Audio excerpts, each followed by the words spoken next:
La France est-elle la nouvelle terre promise?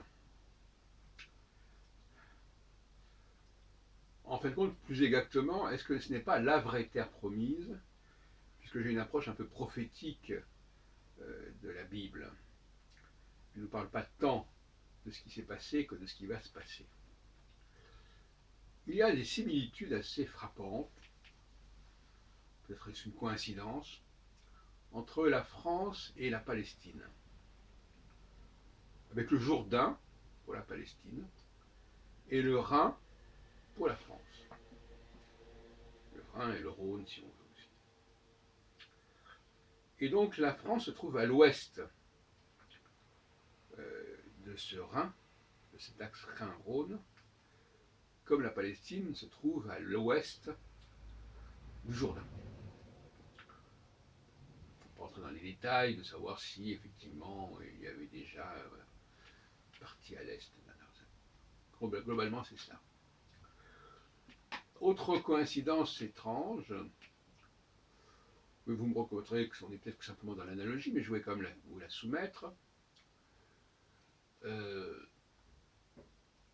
La France peut s'étendre a pu s'étendre jusqu'en Algérie. Et l'Algérie, c'est le désert.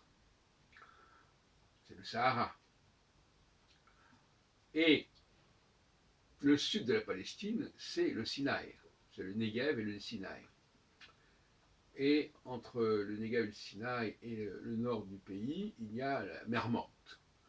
La mer Morte, ça peut être quelque part la Méditerranée. Autre coïncidence, le jardin d'Éden, qui est coupé, qui est traversé par des fleuves, eh bien la France également l'est par des fleuves, par la Loire, par la Garonne, par la Seine et par le Rhône. Peut-être des similitudes aussi. Et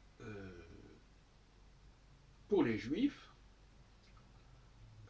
la France serait la terre promise, mais ce ne serait pas une terre promise où il serait tout seul, ce serait une terre promise où il serait reconnu et respecté. C'est ça que n'a pas compris Israël. Il a compris qu'il fallait pas compter sur les voisins pour être respecté. Pour moi, il est évident que le judaïsme ne peut exister en France que parce qu'il est respecté, et pas par le biais de la force, ça va de soi, vu le petit nombre. Alors, la France a des atouts à jouer, contrairement à ce que pense Éric Zemmour. La carte des Juifs, le capital juif, qui n'est pas encore bien exploité dans le monde, la carte du français, qui n'est pas une simple question de combien de gens parlent le français, mais aussi de l'importance du français au sein même de la langue anglaise ou au sein même de la langue allemande, qui fait que le français a des droits à s'affirmer comme la langue de l'Europe. Il y a aussi l'astrologie, qui est tout un art, qui est toute une conception de non seulement du temps social, mais de l'espace social, puisqu'il y a une hiérarchie, il y a un système de caste, il y a un discours sur les femmes, sur les juifs, etc. Parce qu'on ne peut pas comprendre les juifs si on ne met pas en contrepoids les femmes. Et entre les deux, ceux qui sont le troisième groupe, en quelque sorte, c'est-à-dire les hommes non juifs et non femmes. Tout ça, ce sont des atouts à jouer. Et il ne s'agit pas, comme le pense Zemmour, de, comment dirais-je, de parler des choses que nous pourrions faire ou que nous pourrions être. Mais il s'agit avant tout d'exploiter ce que nous sommes et ce que nous avons, et qui n'a pas été. Alors, je reviendrai là-dessus par la suite, mais il s'agit plus du souvenir de l'exploitation des ressources. On n'est pas dans les ressources minières, il y a des ressources à exploiter qui n'ont pas été exploitées. Et il s'agit d'exploiter ces ressources, sous-exploitées, sous-valorisées. Et de ce point de vue-là, je ne parlerai pas du déclin de la France, déclin irrémédiable, soi-disant. entendre certains, sauf miracle, comme dirait Zemmour. Non, je pense que la France, bien dirigée, peut devenir une nation pilote, une nation phare, qui aura compris avant les autres un certain nombre de choses, qui aura balisé le prochain millénaire en comprenant qu'il y a un ordre du temps, un ordre de l'espace.